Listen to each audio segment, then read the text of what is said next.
You ask Tiger to solve. This deals with linear equations with one unknown. The final result is n equals 20. Let's solve it step by step. Group all constants on the right side of the equation. Subtract 5 from both sides. Group like terms. Simplify the arithmetic.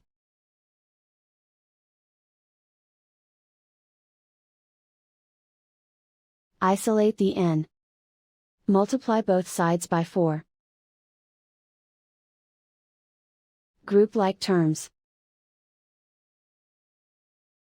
Multiply the coefficients. Simplify the fraction. Simplify the arithmetic.